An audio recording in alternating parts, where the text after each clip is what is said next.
బత్తాయి సాగులో రైతులు ఎదుర్కొంటున్న సమస్యలను ప్రభుత్వం దృష్టికి తీసుకువెళ్లి పరిష్కరించేందుకు కృషి చేస్తానని రాష్ట్ర ఉద్యాన శాఖ డైరెక్టర్ యాస్మిన్ బాషా అన్నారు.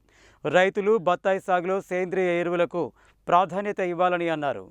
బత్తాయి రైతులతో రైతు ఉత్పాదక సంస్థ ఏర్పాటు ద్వారా వారికి లాభం చేకూర్చేందుకు ఉద్దేశించి గురువారం కొండమల్లేపల్లి ఉద్యాన పరిశోధన కేంద్రంలో బత్తాయి రైతులతో ఏర్పాటు చేసిన అవగాహన సదస్సులో పాల్గొనే నిమిత్తం నల్గొండ జిల్లాకు వచ్చిన ఆమె గుర్రంపోడు మండలం బ్రాహ్మణగూడెంలో బత్తాయి రైతు శ్రీనివాస యాదవ్ జీవ ఎరువులను వినియోగించి అధిక దిగుబడులు సాధిస్తున్నారని తెలుసుకుని జిల్లా కలెక్టర్ బి చంద్రశేఖర్తో కలిసి రైతు శ్రీనివాస యాదవ్ బత్తాయి తోటను పరిశీలించారు. ఈ సందర్భంగా ఆమె మాట్లాడుతూ నల్గొండ జిల్లా బత్తాయి సాగుకు ప్రసిద్ధి అని, అయితే వివిధ కారణాల వల్ల ఇటీవల కాలంలో జిల్లాలో బత్తాయి సాగు పూర్తిగా తగ్గిపోయిందని, రైతులు పడుతున్న ఇబ్బందులను క్షేత్రస్థాయిలో తెలుసుకుని వారి సమస్యలను పరిష్కరించేందుకు, అలాగే నాబార్డు సహకారంతో రైతు ఉత్పాదక సంస్థలను ఏర్పాటు చేసి రైతులకు మేలు చేసేందుకు, అధిక లాభాలు పొందేందుకు చర్యలు తీసుకుంటున్నట్లు తెలిపారు.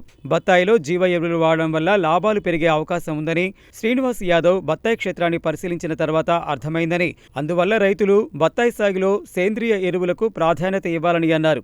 కాగా రైతు శ్రీనివాస్ యాదవ్ తన 8 ఎకరాల పొలంలో జీవ ఎరువులను ఉపయోగించి బత్తాయి సాగు చేస్తూ లాభాలు ఆర్జిస్తున్నారు. ఈ సందర్భంగా వర్మి కంపోస్టు, జీవ ఎరువులు, పురుగులను నియంత్రించే మందులను వీరు పరిశీలించారు. ప్రొఫెసర్ ఆరిఫ్ ఖాన్, జిల్లా ఉద్యాన శాఖ అధికారి సుభాషిణి, ఉద్యాన అధికారి అనంతరెడ్డి తదితరులు ఉన్నారు. ఈ సందర్భంగా ఉద్యాన రైతులు, ఉద్యాన శాఖ సంచాలకులు యాస్మిన్ బాషా, జిల్లా కలెక్టర్ బి చంద్రశేఖర్లకు బత్తాయి, జామ, వాటర్ యాపిల్ వంటి ఉద్యాన ఫలాలను బహుకరించారు.